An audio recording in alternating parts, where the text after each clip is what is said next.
আপনি ফাটা বাসার মতো সারাটা রাত নাক ডাকছেন, আমি একটু ঘুমাতে পারিনি। হ্যাঁ, আপনি কি পাগল নাকি? আমি পাগল না, আমার স্বপ্ন আর বাস্তবের মধ্যে একটা বিরাট ফারাক হয়ে গেছে। এই জন্য আমি বলতেছি, ছোটবেলায় স্বপ্ন ছিল আমার বউ আমার মুখে নাস্তা তুলে দিব, দুপুরবেলা খাওয়ার জন্য অফিসে লাঞ্চ বক্সটা রেডি করে দিব, লিপস্টিক দিয়ে একটা কাগজে লিখে দিব আই লাভ ইউ।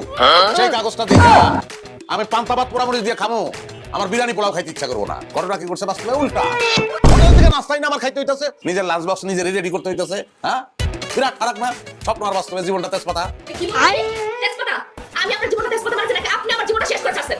আপনি কি ভাবছেন স্বপ্ন খেলে আপনি দেখেন? আপনি স্বপ্ন দেখেন না? আমিও না ছোটবেলা থেকে স্বপ্ন দেখছি আমার রাজপ্রাসাদে বিয়ে হবে, 10-12 জন দাদা থাকবে, আমার রান্না বান্না থেকে শুরু করে সব কাজ তারা করবে, আমি শুধু বাড়িতে পাতুলে খাবো আর ঘুমাবো। তুমি কি পাইছি আমি? হ্যাঁ, বাড়িতে আমি কেমনে থাকবো আল্লাহই জানে। তুমি তো বাড়িতে নাই, তুমি কোনো বাড়িতে নাই, এটা তো কোনো বাড়ি না।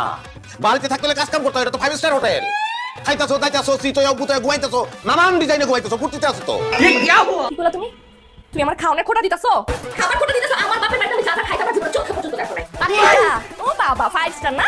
ফকিরের বেটার সাথে আমার বিয়ে হয়ে গেছে, আর বিয়ে হইছে তো হইছে, চেহারাটা যদি থাকতো তাহলে একটা কথা ছিল। চাইছিলাম রাজপুত্র, পাইছে একটা ডেড এক্সপায়ার ফকিরের রাজা। কি করছে বাবা? আমি তো অনেক বেশি দোষ করে ফেলেছিলাম যে এই লোকটার সাথে বিয়ে দিতেছে। হ্যাঁ, এই লোকটার সাথে আমার নামটা লিখতেছি, আমি কি করছিলাম? আমার তুমি আমার ধৈর্য দাও, আমার ধৈর্য শক্তি দাও, এই লোকটা আমি আর সহ্য করতে পারি না। আমি তো বলতে পারি আল্লাহ, তুমি আমার একটা প্যাকেট দিলা দলা, ভিতরে মাল কালা আল কাতরা। টুকরোটা পিট ফাট ভিতর দিয়ে সদরঘাট। হ্যাঁ, আমিও তো বলতে পারি আল্লাহ, এই গজবটা আমার গলায় কি লিখে ঝুলাইলা, কি অন্যায় করছিলাম আমি? বলতে পারি আমি? বলতে পারো?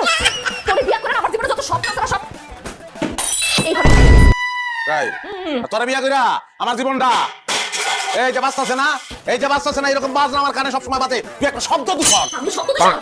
আমি কি কস্তুরি মৃগ? কস্তুরি মৃগ বিয়া করছস? হ্যাঁ, আমার শরীরে সবসময় খালি সুগন্ধ হইতো, নানান দিক ধরে ফাইফারা দিয়ে দরকার করে।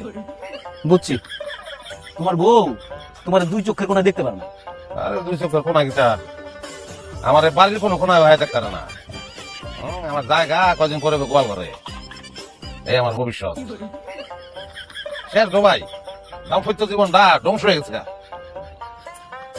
শোনো, বাচ্চা কাছে নাই তো, তাই তো এই সমস্যা। একটা বাচ্চা কাছে নাও, দেখো সব ঠিক হয়ে গেছে। কেমন তো আমার উপর বাচ্চা কথা, আমি তো বউ আমার বললো তাই না, আমার তো থাকতেই দেয় না। কেমন তো বুঝছি, তোমার বউয়ের তোমার প্রতি কোনো টান নাই, ভালোবাসাও নাই। এক কাজ করো, তোমার বউয়ের মনে ভালোবাসার ফুল ফুটাও, গাঙ্গে প্রেমে জোয়ার আনো। এই বয়সে গাঙ্গে জোয়ার, প্রেমের জোয়ার? গাঙ্গে সর ফুলে গেছে, সর ফুলে সর ফাইটিও গেছে, প্রেমের জোয়ার কেমন তো এই বয়সে? কি এমন বয়স? একটা গান আছে না, সুলবা কিলে লোকে হয় না বুড়া, আসল প্রেমের বয়স এই তো শুরু। তোমার তো চুলে বাকি নাই।